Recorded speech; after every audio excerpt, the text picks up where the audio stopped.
Chicken పచ్చడికి కావాల్సిన పదార్థాలు మిరియాలు ఒక 4 లవంగాలు, 4 యాలకులు, 2 దాల్చిన చెక్క, 2 స్పూన్స్ ఆఫ్ ధనియాలు వేసి మనం దోరగా వేయించుకోవాలండి. ఫ్రై చేసుకోవాలి.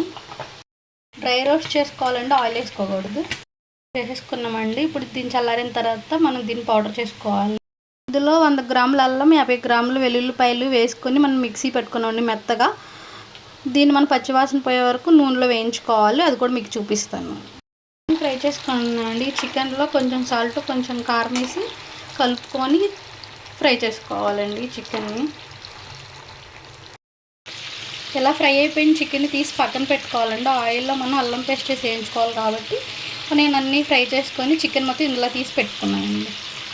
అల్లం పేస్ట్ వేసుకున్నాను. అల్లం పేస్ట్ అదే ఆయిల్లోనే మనం అల్లం పేస్ట్ వేసుకొని ఎర్రగా వేపుకోవాలండి. నూనె పైకి తేలే వరకు, పచ్చివాసన పోయే వరకు అల్లం పేస్ట్ వేపుకోవాలి. మనం పేస్ట్ వేగిపోయిందండి. ఎలా తెలుస్తుందంటే నూనె పైకి వచ్చేస్తుంది.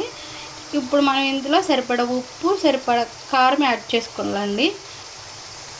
చూడండి, నేను కారం, ఉప్పు యాడ్ చేసేసాను. ఇది ఇప్పుడు కూడా నూనె పైకి రావాలి. అప్పుడు మనకు కారం స్మెల్ రాకుండా ఉండిద్ది.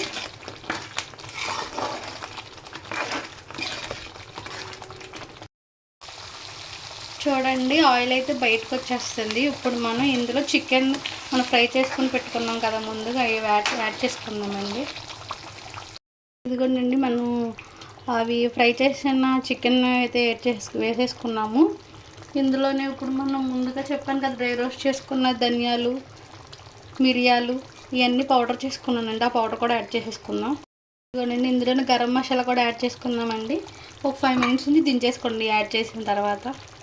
ఫైనల్గా అయితే చికెన్ పిక్కల్ రెడీ అయిపోయింది.